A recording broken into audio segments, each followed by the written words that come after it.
Di Timur Tengah, agak panjang ceritanya ini. Di Timur Tengah setelah ambruknya khilafah tahun 24, khilafah Ottoman, terus Zainal Abu Bakar sampai tahun 24, khilafah itu bubar. Khalifah terakhir Abdul Majid dibuang ke Jerman. Yang bubarkan khilafah ada seorang ideolog namanya Mustafa Kemal Atatürk, yaitu ingin menjadikan Turki modern, nasionalis, sekuler, 100% sekuler. Khilafah hilang, Turki berdiri menjadi negara nasional dan negara sekuler. Haji, negara tidak ikut campur. Mau haji mau tidak bukan urusan negara. Ya, agama enggak, dan lepas. Negara nggak ngurusin haji, terserah. Nggak ngurusin agama lah, nggak ngurusin agama. Walhasil itulah. Nah, ternyata gagal. Turki itu gagal. Hilangnya khilafah, umat Islam dalam keadaan di bawah penjajah. Inggris menjajah Irak, Mesir, Sudan, Prancis, Suriah, Lebanon, Aljazair, Tunis, Italia jajah Libya, dan Belanda pun menjajah kita lah. Maka umat Islam yang dijajah itu tidak punya pemimpin, tidak punya induk. Nah, disitulah berdiri pertama kali partai politik Arab yang berideologi nasionalis, sekuler, sosialis, yaitu Partai Ba'ath, yang pendirinya namanya Michel Aflaq, orang beragama Kristen Ortodok dari Damaskus, menantunya Golda Meir, Perdana Menteri pertama Israel, itu dia menantunya. Maka menggembleng kader-kader Arab dari Irak, Hasan Bakar, dari Suriah, Abdul Karim Qasim, Mesir, Zakaria Muhyiddin, Muhammad Najib, Aljazair, Bin Bella, Tunis, Habib Bourguiba, Sudan, Ja'far Umeri. Nanti akan diteruskan oleh kader-kader seterusnya dari Irak, Saddam Hussein, dari Ramadan, Tariq Aziz, dari Suriah, Hafid Assad, Abdul Halim Khaddam, Said Muallim, dari Mesir nanti Muhammad Najib, Jamal Nasir, Anwar Sadat, dari Aljazair nanti bin Jadid, Syadri bin Jadid, Hawari Boumediene, dari dan seterusnya lah. Nah, ini mereka ini yang saya sebut namanya tadi semua adalah aktivis Ba'ath. Yaitu nasionalis, sosialis, sekuler, bukan aktivis Islam. Ya, walaupun mereka beragama Islam, tapi geraknya, aktivitasnya, perjuangannya bukan lil Islam, bukan li ajlil Islam, bukan. Justru sekuler, Bu. Ya, sekuler. Melawan penjajah. Ini kasih cerita masing-masing merdeka kan, negara semua merdeka. Maka semua negara Arab nasionalis, sosialis, sekuler. Nah, sekutu kebakaran jenggot, karena ini yang merdeka ini di belakangnya semua Soviet ini, di belakangnya sosialis kan. Maka sekutu buru-buru bikin boneka, negara boneka. Ada satu keluarga, kakek, nenek, besan, mertua, pakde, paman, menantu. Jumlahnya 200.000 dari satu keluarga. Al-Khalifah jadi negara Bahrain.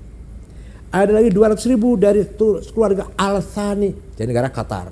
Ada 2 keluarga, keluarga Jabir, keluarga Sobah jadi negara Kuwait, 400.000. Ada 7 dusun, 7 kampung jadi negara Emirat. Itu Dubai, Abu Dhabi, Sharjah, Ajman, Rasul Ain, Fujairah. 7 lah, jumlahnya cuma 650. Sekarang aja jumlah penduduknya 2 juta, 80% pendatang. Yang asli cuma 20%. Sekarang ini sedepok itu. Iya.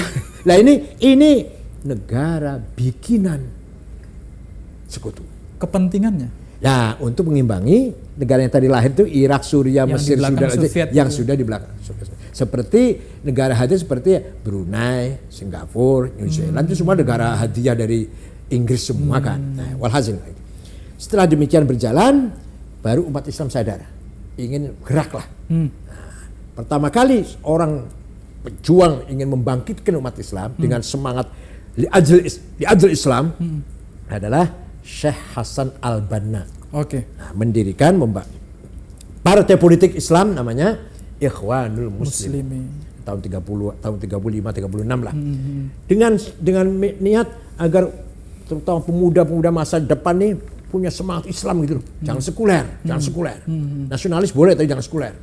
Dan beliau moderat. Ya, pegangannya Ibnu Katsir. Seperti NU lah, seperti kita kiai-kiai NU pegangan rujukan kitabnya. Kitabnya. Tahun 42 ada pemuda aktivis Ikhwan membunuh Perdana Menteri Mesir. Di Mesir. Namanya An-Najrasi. Waktu itu masih Raja Faruk, masih di bawah Inggris. Waktu itu Hasan Banna nangis. Kamu itu bukan bunuh Najrasi, bunuh saya. Kamu itu bunuh gerakan, bunuh saya. Betul. 1,5 tahun kemudian Hasan Banna dibunuh. Nah, ini penggantinya. Ya, makanya hati-hati kalau ada ormas itu penggantinya harus partai politik atau ormas harus betul cari penggantinya yang benar. Penggantinya Said Qutb. Said Qutb bukan Al-Azhar, bukan ulama lah, bukan, tapi jurnalis dari Cairo University dengan adiknya juga namanya Muhammad Qutb. Nah, beliau pegang mursyid am atau ketua umum lah kalau kita ketua umum Ikhwan Muslimun. Beliau menulis buku namanya Ma'alim Fit Thoriq, tanda-tanda jalan yang benar.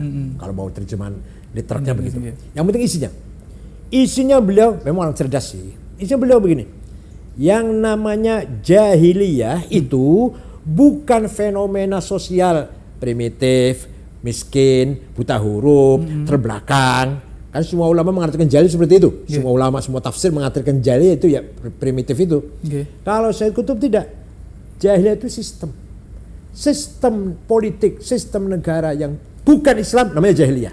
Jadi pokoknya bukan Islam itu jahiliyah. Isinya apa isinya? Komunis, kapitalis, sosialis, nasionalis. Ini nasionalisme itu jahiliyah ini. Nah, embrionya dari situ nih. Jadi disitulah kemudian lahir Ikhwan yang radikal. Tahun 65 ketika Presiden Jamal Nasir, Ikhwan akan mengkudeta, melawan kudeta dalam Jamal Nasir, gagal, bahkan 6 ulama digantung oleh Jamal Nasir, Said Qutb termasuk, Asmawi, Zaki Muhandis, Hasan Hudaybi digantung di Medan Tahrir, di Tahrir Square, ditonton oleh rakyat, ulama digantung itu oleh Jamal Nasir. Nah, Ikhwan jadi partai yang dilarang. Tapi setelah dilarang bubarnya Ikhwan, tidak bubar ide. Lahir yang lebih radikal dari Ikhwan. Namanya Jama'atut Takfir wal Hijrah. Pendirinya namanya Syukri Ahmad Mustafa tahun 69. Tadi kejadian tahun 65. 69 lahir yang lebih radikal. Semua orang kafir kecuali mereka yang enggak kafir. Syekhul Azhar kafir.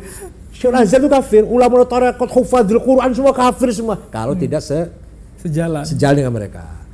Nah, itulah pertama kali mereka membunuh Menteri Agama, Menteri Auqafnya, namanya Syekh Husain Al-Dhahabi yang punya karangan At-Tafsir wal Mufassirun, itu dibunuh. Kedua membunuh wartawan senior Koran Al-Ahram, namanya Yusuf Sibai. Yang ketiga puncaknya tanggal 3 Oktober 1981 membunuh Presiden Muhammad Anwar Sadat. Oleh Husni Mubarak mereka hantam. Ternyata tidak bisa habis. Sampai sekarang ada masih di Gurun Sinai yang nanti itu mereka cikal bakal terus sedunia ini. Dan mereka lah yang kemarin belum lama atau setengah tahun yang lalu atau berapa belum 1 tahun belum ngebom sholat Jumat di Rafah provinsi Arish, 600 jamaah Jumat mati semua. Kenapa ngebom? Kafir. Jadi sholat Jumat itu kafir. Dia cara berpikirnya luar biasa itu. Karena berbeda dengan mereka itu. Jadi lebih daripada Ikhwan. Kalau Ikhwan ingin syarat Islam gitulah. Ini enggak, takfir. Dan itu sampai ke kita, Bu ya? Iyalah itu. Nanti kan ISIS juga seperti itu. Tapi kalau ini murni dari dalam, kalau ISIS bikinan dari luar, bedanya gitu. Ini kalau ini dari dalam.